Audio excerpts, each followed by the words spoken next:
Home builders, especially today, these home builders, they make neighborhoods and these homes are going for like 400, $500,000. These people need to be held to a higher standard, and here's why. So, as a social worker, right, I had the privilege of going to different people's communities, environments, homes. And one thing I noticed is that parenting and having a family can be very difficult, especially if you live in a region where there is no access to opportunity. And here's what I mean by that. So, I live in a townhome community that was built in the early 2000s. They did not build a playground or anything for the children. Luckily, we are next door to a park, but for a lot of communities, the infrastructure does not support families, especially if you want kids. So when we talk about the whole summer camp and what the kids do in the summer, it's like, okay, if this family lacks transportation, at least the kids have a nearby park or a nearby or a playground even in their neighborhood, and it has enough space to where families can create something for the kids themselves. A lot of these home builders and a lot of this infrastructure is not supportive of families and kids.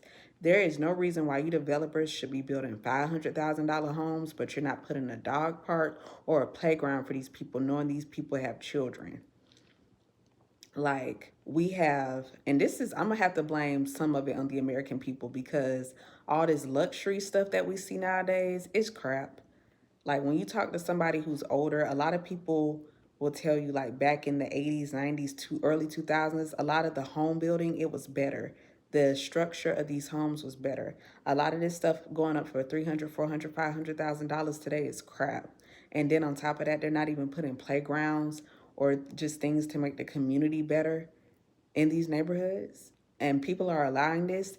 Let me guess, because we like luxury so much here in this country that we're just taking luxury, but what we're getting is scraps, especially if you're not of the upper echelon.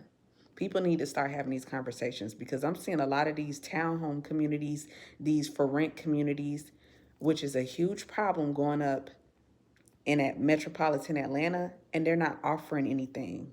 People have children. People need parks. People need playgrounds in their neighborhoods. People need more than just your fancy, I'll spend a curse, your fancy $400,000 house and that's it. It makes no sense. Gotta start holding these systems to a higher standard or they're gonna keep getting away with this. That's all I gotta say for today, though.